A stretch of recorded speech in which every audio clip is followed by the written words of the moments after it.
Hi, I'm Paige Hulsey. Thank you for joining us for Turn the Page with Paige, where we uncover the story behind the bedtime stories that children are enjoying. Today is a special edition as we are recording this segment from the Arnold branch of the Jefferson County Library.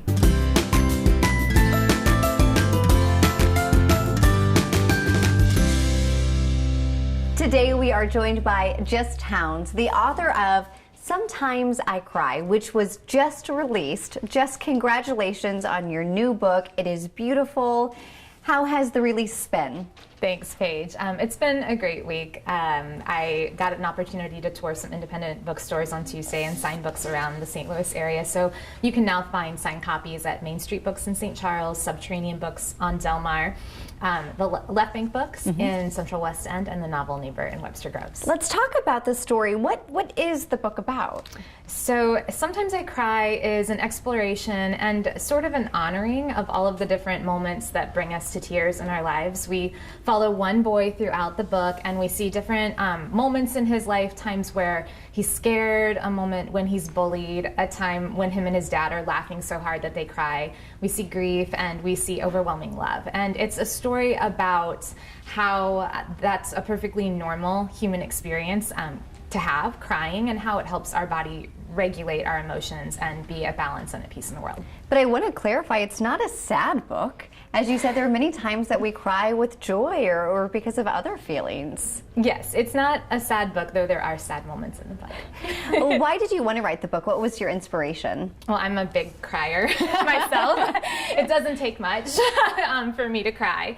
And when my kids were young, we used to go to the movies in the afternoons in the summer. Our local theater had a discount movie, and every moment in the movie where we would hit an emotional high, whether it was something really heartwarming or something really sad, my oldest son would reach over and he would rub his hand across my face to see if I was crying. And I think he was looking for an affirmation for what he was feeling himself and if it was okay for him to express that in that way.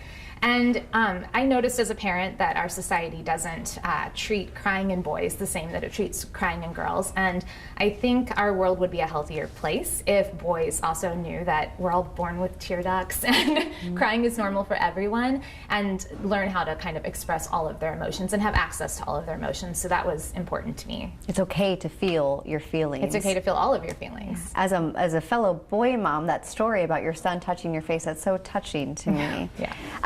This is beautifully illustrated, and it it's is. such a fantastic collaboration from a fellow Missourian, right? Tell me more about your illustrator. So the illustrator for this book is Daniel Miyares, and he's located in Kansas City.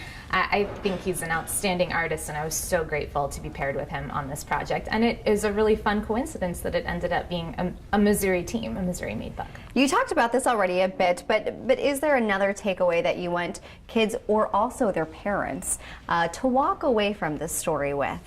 Yeah, I was so pleased that Daniel and the artistic team decided to feature male characters, not just as the protagonist in the book, but also we see his dad and his grandparent as a mentor. And just knowing that in all generations, at all ages and stages of our lives, we're going to experience things that allow us to cry. A beautiful book, a beautiful story, Jess. I've been a big fan of yours for so long. Congratulations on this latest project.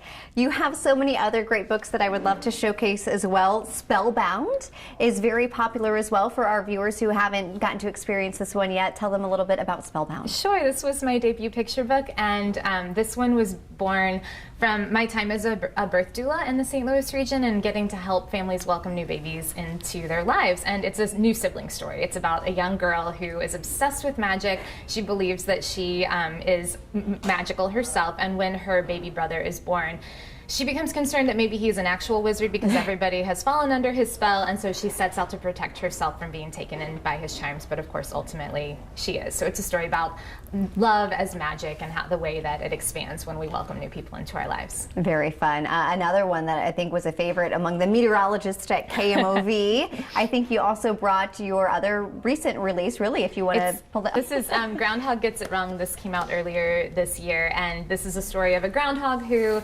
is debuting his meteorological career, and he gets the Groundhog Day forecast wrong. And it's a story of what happens when we get things wrong, when things aren't as easy as we think they'll be on the first try, and how we have to learn and grow from our mistakes. So often, though, the hard things are worth it. Absolutely. Right? Absolutely. Well, you have created such beautiful books yourself, but I want to ask before we let you go, if you have any recommendations from another author or illustrator that you would share. I do. I work also as a bookseller at Main Street Books in St. Charles, so I could talk about books all day. I limited myself to 2, and I wanted to stay in the vein of social emotional learning since we're talking about emotions today. So this one is After the Fall. It's by author illustrator Dan Santat.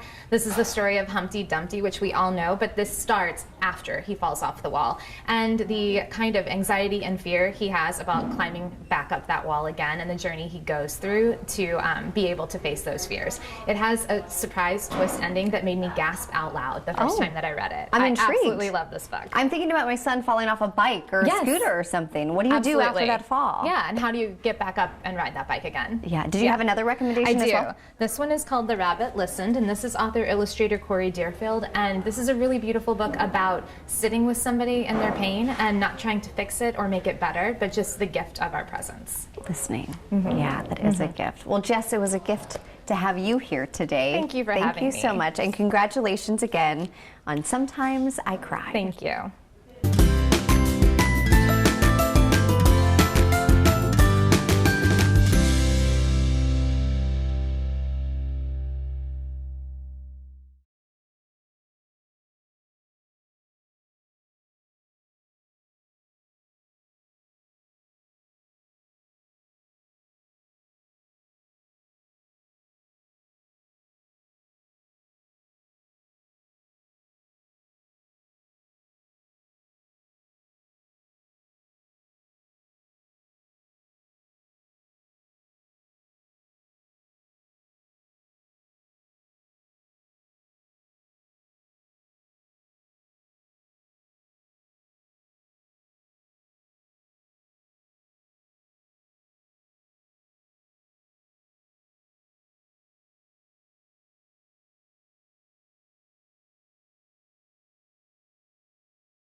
Hi, I'm Paige Hulsey. Thank you for joining us for Turn the Page with Paige, where we uncover the story behind the bedtime stories that children are enjoying. Today is a special edition as we are recording this segment from the Arnold branch of the Jefferson County Library.